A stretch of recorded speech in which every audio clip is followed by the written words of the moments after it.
Good afternoon, ladies and gentlemen. Welcome to My City, My SM, My Crafts, a joint project of the Bureau of Domestic Trade of the Department of Trade and Industry, SM, and the Philippine Star, with support from the Center for International Trade Expositions and Missions and the National Commission for Culture and the Arts. The Bureau of Domestic Trade of the Department of Trade and Industry is indeed happy to partner with SM on the My City, My SM, My Crafts project. With the Bureau's mandate of opening up more domestic markets for local products, implementing this joint program with SM to expose visitors in their malls to merchandise manufactured by provincial craftsmen, incorporating indigenous materials and utilizing technologies that in some instances may have been passed on to them 3 or more generations ago is a most welcome development. A substantial portion of these goods are made by micro, small, and medium enterprises that we assist in DTI. We believe that efforts must be taken to promote these items not only to preserve important aspects of our heritage, but to create interest and demand for these goods and to grow opportunities for employment, engendering inclusive growth in the countryside. We hope the public will join us with SM in this mind-opening and learning experience.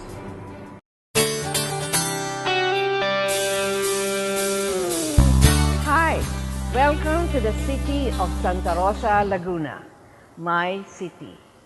I am Chitli Hauco, and right now we are inside our 223-year-old church, the Church of the Santa Rosa de Lima Parish. Behind me is an original retablo, the only original retablo standing in the 1st District of Laguna. Our side doors are originals as well. Many of us know Santa Rosa as a modern, bustling city.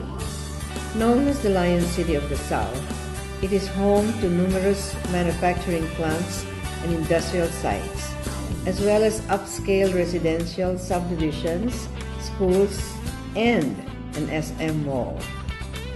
That's a long way from the time I was growing up, and the townspeople were largely dependent on basic agriculture and family-owned enterprises for livelihood. The entry of local and foreign investors in the 1980s changed all that, transforming Santa Rosa and Laguna into what it is today. While much of my work takes me to Manila, I look forward to coming home on weekends, because a part of the old Santa Rosa childhood remains in the ancestral houses, in our cuisine, in our crafts. According to the Department of Trade and Industry, Laguna is one huge showcase of Southern Tagalog craftsmanship. Unlike other provinces with one or a few specialized products, Laguna has many fine crafts to offer. Join me as we discover all of these in the first episode of My City, My SM, My Crafts. A joint project of SM and the Philippine Star, this campaign celebrates the creativity and innovative spirit of Filipino artisans who fashion crafts from indigenous materials. It also highlights the many livelihood programs that make it possible to promote these crafts in the national and international markets.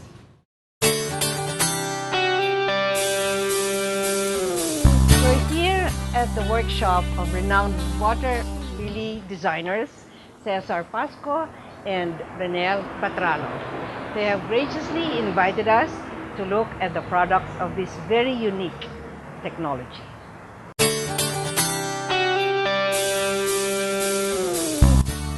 While these water lilies are beautiful, they grow in abundance in the province of Laguna, which hugs the southern shores of Laguna de Bay.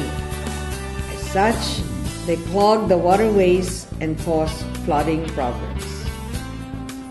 After many years of thinking of a solution to this problem, Cesar and Renel thought of converting these water lilies into fiber used to make handicrafts.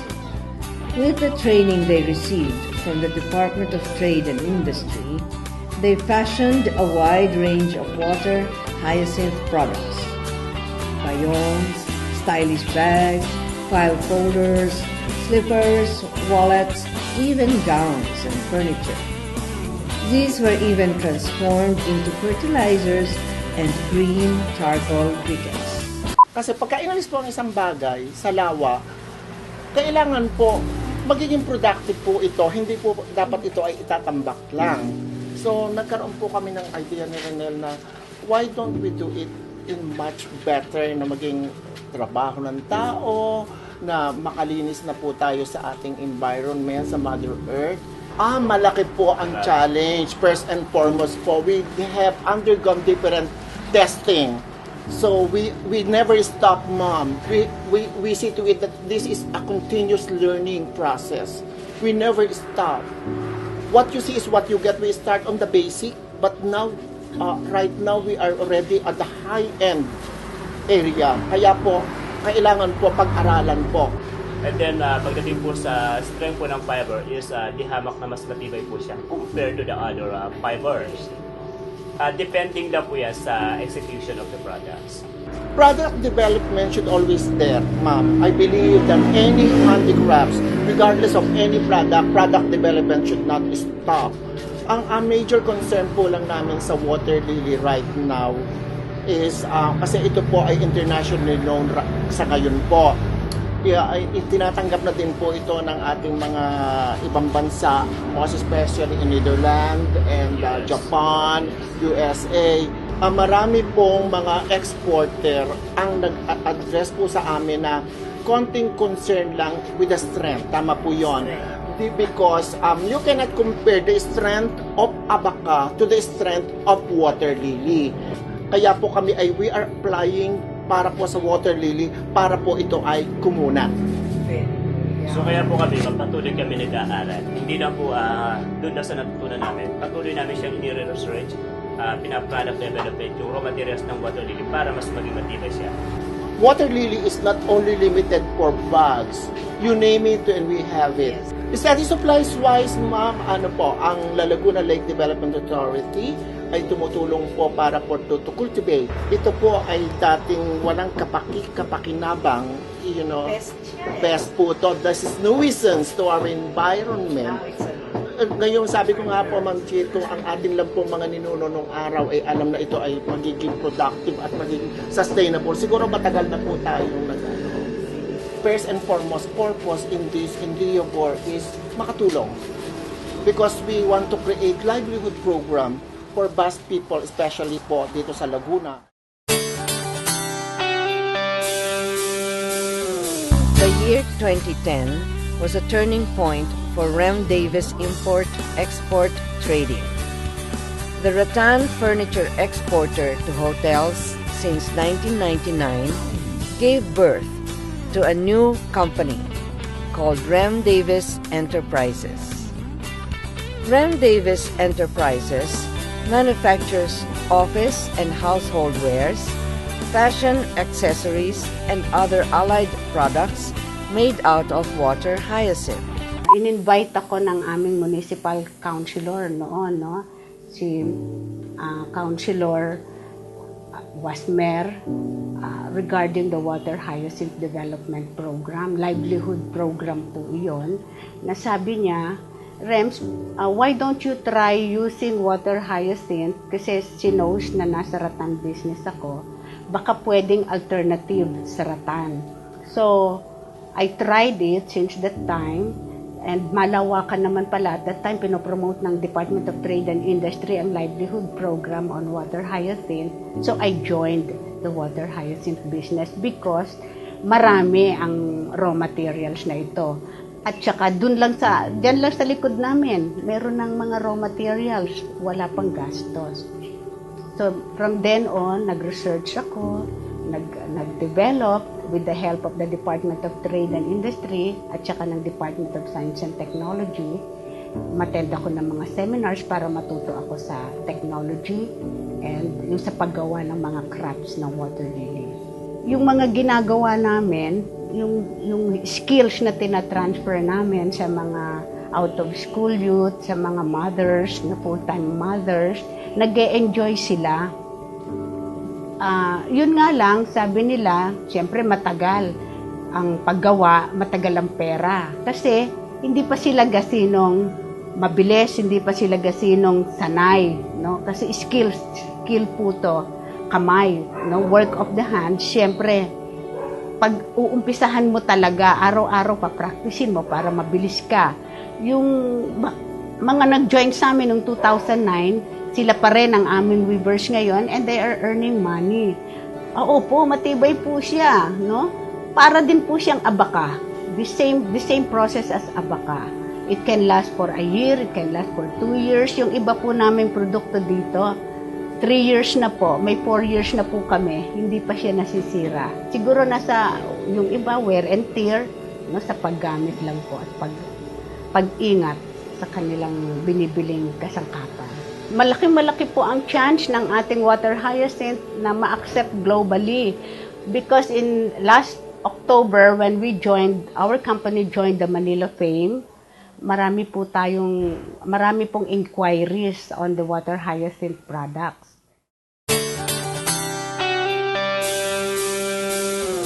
In 2010, with the encouragement of DTI Laguna Director Susan R. Palo, Edna Andes Palad joined the Laguna Army of Ecologically Concerned Citizens. Edna, the Chief Product Designer and Trainer of Red Palm Ventures, wanted to limit the use of plastic bags, and her answer was to make eco-friendly bayongs or native bags out of dried water hyacinth stalks. Ang pagkakaiba ng water lily at saka water hyacinth, medyo malaki, no? Yung water lily, yung maliit na lily na may buntis, yung may nakaulbok na ganun sa gitna. At ganito lang siya kataas. Mostly ganito lang kataas. Yun namang water hyacinth, yun yung ginagamit for handicrafts. Yun yung ginagamit namin dito sa produktong to.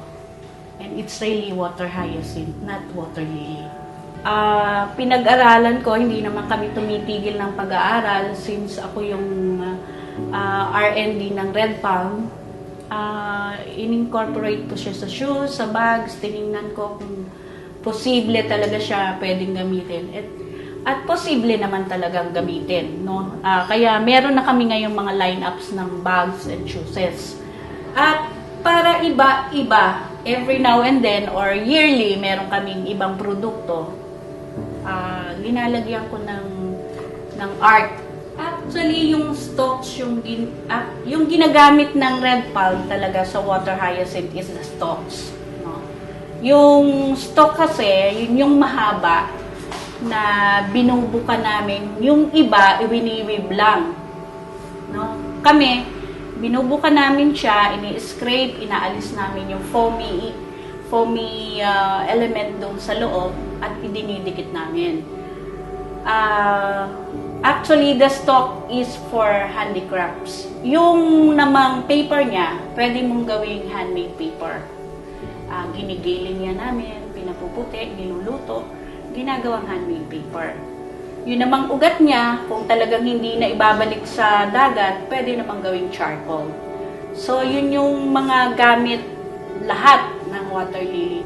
Instead na mainis, instead na mangonsumi ako, inisipan ko siya kung paano siya magiging useful. Maraming bagay hindi ibibigay yan ng Diyos sa atin kung walang pakinabang. Kahit na simpleng dahon lang yan dyan sa labas o simpleng damo, nagagawa namin ng produkto. Or kung hindi man na i-accent namin sa aming ginagawa. Maraming pwedeng gawin, kaya lang hindi pa kayang tanggapin ng tao. Pero sa ibang bansa, tinatanggap naman yung produkto namin. And pag sinabing 100% handmade, talagang saludo sila sa gawa natin.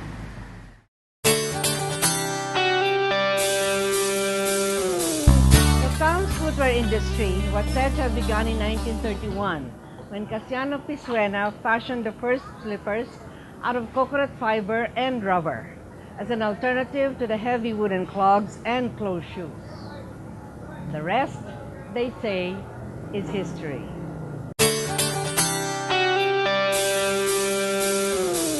History has it that in 1571, Gat Tayao founded this small town situated at the foot of Mount Banahao and named it after the beautiful bird that descended on the bamboo pole they erected.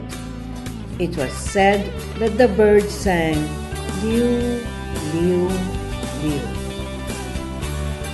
Liliu is not only best known for its cold water spring resorts, Uraro biscuits, and lambanog, but more so with its booming shoe industry that makes it the shoe capital of Laguna. Ngayon, sabi namin, ano kayang business na maganda?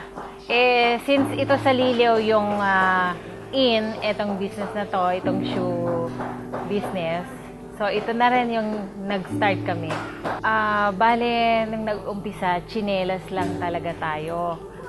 Ang nangyari nito, lahat ng mga tao dito sa Liliw, nagkaisip na mag-business hanggang sa nagkaroon ng innovations. Nagsimula sa tsinelas, ngayon naging mga wedges na. Mismong mga taga Manila, umuwi na sila ng Liliw. Isa pang naging maganda, napaano kami sa Entrepreneur Magazine. Diba, promotion namin yon, nakilala kami ng kung sino-sinong buyer sa Luzon, Visayas, Mindanao. Ang ginagamit naming materials, abaka. Gumagamit din kami ng water lily kapag nakakakuha kami ng materials from Kalamba. Kasi may mga kababaihan doon na nag-leatherize ng water lily. So, kung may order lang ng water lily, saka kami gumagawa. Pero ang kalimitan namin is abaka, mga wood, ang mga sapatos ng Liliw, hindi lang sila magaganda, matitibay pa. Sa international, meron din kaming US, for summer lang yon, summer collection lang nila. Kagaya rin ng Japan. Nag-start silang mag-order ng January, February. So, preparation na nila yan ng summer din. Sa Panama, halos kapares lang ng climate natin dito yon. Ngayon, natulungan kasi kami ng Department of Trade and Industry kung paano maipagpatuloy at maging maganda at successful ang iShape footwear. Sa loob ng 7 taon, sinuportahan kami ng DTI sa mga trade show. So, sa mga trade show, exhibits, regional trade shows, nakakilala kami ng mga buyers. So, hanggang sa naging national trade shows, at naisama rin nila kami sa international trade fair.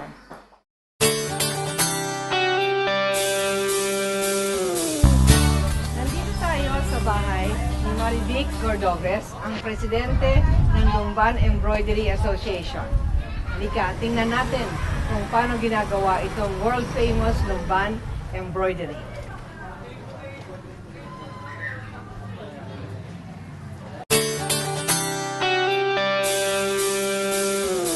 In the rustic town of Lumban in Laguna, embroidery has flourished as a major industry for many centuries. Street after street in the town are lined with bamboo frames called bastidor, upon which transparent cloth is stretched to dry after being washed with water and soap. Inside the houses are embroidery workshops where artisans use a tambor, a round wooden stretcher where the cloth is stretched out while patterns from the Barong Tagalog, ternos, gowns, and tablecloths are being stitched. The women of Laguna skillfully embroider fabrics ranging from the traditional busi and pinya made from banana and pineapple fibers to modern linen to silk blends. Ilang dekada, centuries na ba ang embroidery sa Lumban? As far as I know, ma'am, 1961 po ako pinanganak. lumalaki po ako na ito po nakikita ko talaga. Actually, yung po mga auntie ko na matatandang dalaga na patay na ngayon, sila po yung parang pioneers sa embroidery sa Lumban. Siguro po lumalaki po kami na nakikita po namin, kaya nagkaroon po kami talaga ng passion sa pagbuburda. Yung po pagmamahal po talaga. Actually, ma'am, famous po ang Lumban sa handmade embroidery. So, ang ginagamit lang po is gunting, karayom, sinulid, and then ito pong tambor na ginagamit nila. Doon po binapatak yung mga materials na tinatahi. Although, ma'am, dito po sa Lumban, marami na po ding nagmamachine embroidery. Pero syempre po, mas kilala po ang Lumban sa handmade embroidery. Ang ginagamit po namin is silk na sinulid. Meron po kami mga ginagawa katulad po nito nakikita ninyo, ma'am. Sa isip lang po nila yan. Ganun po sila kagagaling gumawa. Ganun po sila ka-skilled.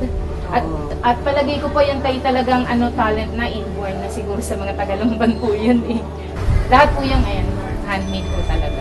Sa ganito pong pattern, ma'am, na wala nga pong sinusunod na mas madali po yung geometry. Pag po floral na kailangan pong magkaroon po talaga ng pattern, iginuguhit na po muna bago po sinusundan yung pattern. At ang Lumban nga po, ma'am, is na-claim na po ang Lumban is the embroidery capital of the Philippines. So, everything na nakikita ninyo, basta magandang embroidery gawang Lumban po yun. When Elmois Afurong started his own business in 1988, he merely wanted an avenue for his artistic energy. Today, what started out as a simple expression of talent has grown into a lucrative business, as well as an advocacy for promoting Philippine art through carved wooden products. Elmois bags are all intricately carved and designed by a group of artists from Elmois's hometown in Paete, Laguna. The bags are made from acacia wood, collected from provinces struck by calamities. They are highly durable and elegant.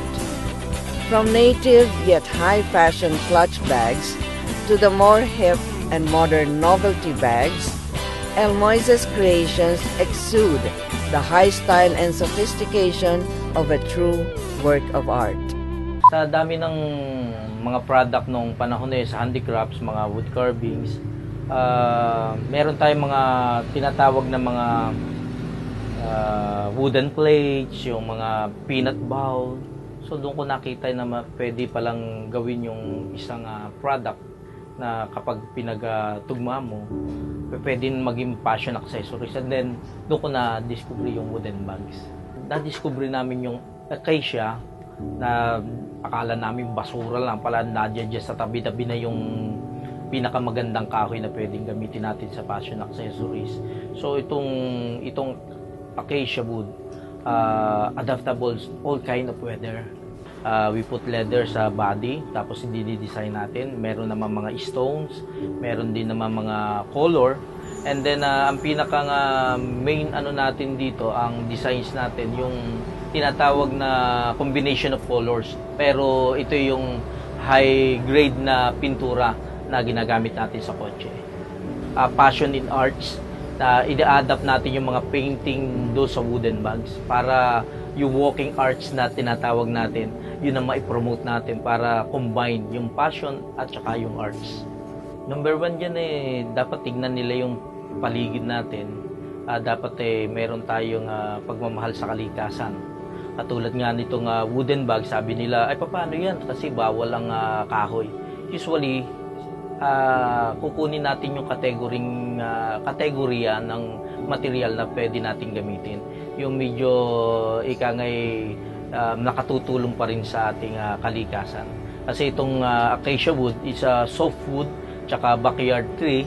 So instead na ginagawang uling ito ng ating mga kababayan, pwede natin gamitin ito na pagpasikat pa sa ating bansa o sa ating bayan. Kasi ang halaga ng isang maliit na puno ay magagamit ng mapakaraming hanap buhay kaysa gawin natin itong panggatong na hindi naman natin pakikinabangan sa mahabang panahon.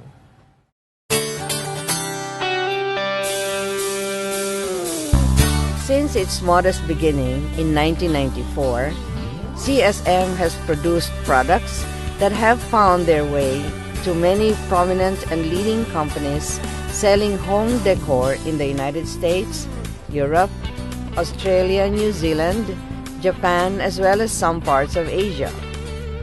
CSM's handcrafted fine bone china novelty items are frequently featured in many prestigious home magazines and publications across the globe. Their products are acknowledged for high quality and artistic flair, and the designs described as unique and exquisite. Because of the qualities it's very, you can make it very fine, very white, and it's durable as porcelain, and it has the translucency that no other ceramic have. Translucency because light passes through it, and now we can also use it as a light diffuser. Bone china, because of such origin, bone china became very expensive, more valuable compared to ceramics, to other kinds of ceramics. We mix fine bone ash, animal bone ash, to the porcelain clay. Now the mixture would depend on the kind of result that you want to have. It all depends on the factories, the needs of the factories. For us, we use more bone ash than at the other factories that are located in. Right now, most of them are in England, some parts of Europe, Japan, and probably China. CSM products are all handmade, in the sense that our production are not machine made. There are a few machines that assist us, like in the mixing of the clay, the air compressors we use for cleaning and for spray painting. But basically, human touch is always incorporated into production. We are able to sell in foreign countries where people like our products. It's always in the back of my mind that why don't we sell in the Philippines?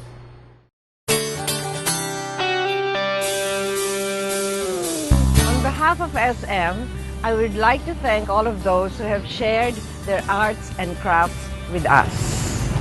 Cesar Pasco, Ranel Batralo, Remy Adedoja, Edna Andes Palad, and all the water lily craftsmen of Laguna.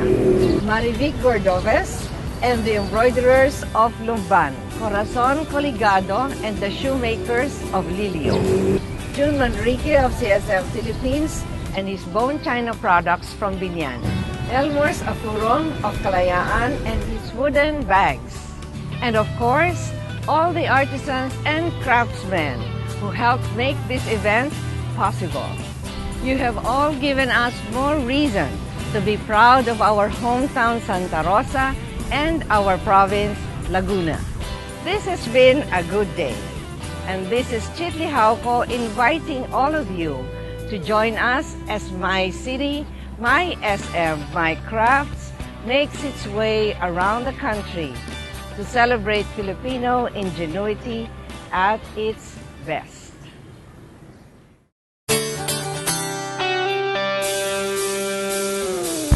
Thank you for celebrating the best of Philippine craftsmanship with us. We invite you to join us again when the My City, My SM, My Crafts makes its next stop at the SM Supermalls.